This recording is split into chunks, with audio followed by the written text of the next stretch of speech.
A new study of the nation's roadways places Oklahoma roads towards the bottom of the list.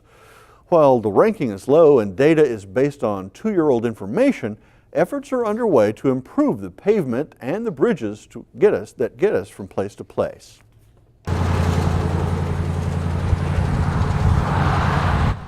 Oklahoma roads have a bad reputation, so when Insurify ranked Oklahoma's roadway system as the 10th worst in the nation, it really didn't surprise many people.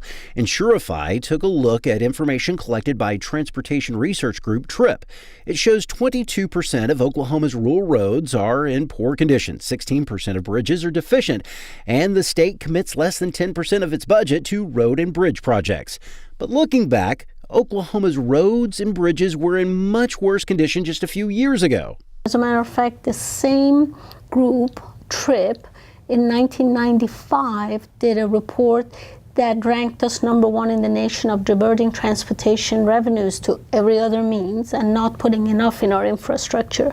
About a decade ago, the legislature approved a way to fund state transportation needs. And according to the Oklahoma Department of Transportation, it has produced positive results. To give you an idea, with bridges, we have on system about 6,800 bridges on the highway system. In 2004 and 5, we had about 1,200 structurally deficient bridges. Today, that number is at 185.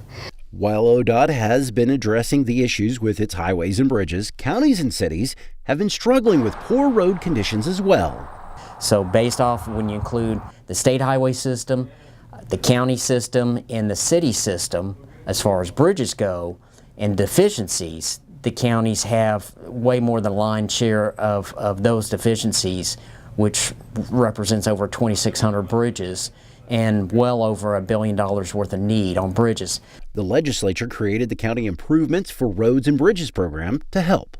And it was supposed to fund extraordinary projects, new construction, that counties could never afford. And it doesn't take very much as far as expense-wise.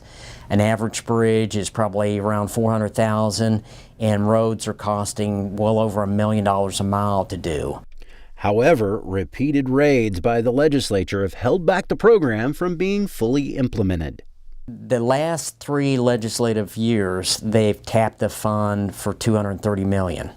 And so that's 2 years worth of funding that was repurposed for other core services that the legislature needed with the revenue failures that went on. Robinson believes instead the legislature could take action to help grow the fund. If they took the cap off, there was a little bit of growth in that tax revenue that we could see over time. It would take maybe a decade or more maybe to claw back where we were, but that would be something easier than just giving us cash.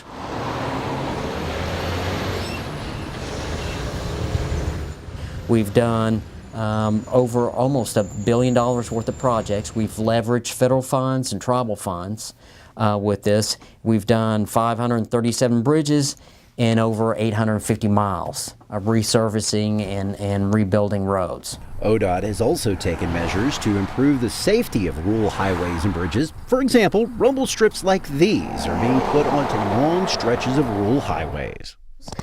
Specifically in rural parts of the state, in the Panhandle area and also in southeast Oklahoma, of about 250 miles. And we have equal amounts now in the program for each year, but you got to find areas that it does apply to, and that's what we're doing. Most of those have been on 2-lane highways. While Oklahoma has a long way to go to improve its roads and bridges to the national average, it has come a long way to fixing the poor conditions drivers were facing just 10 years ago.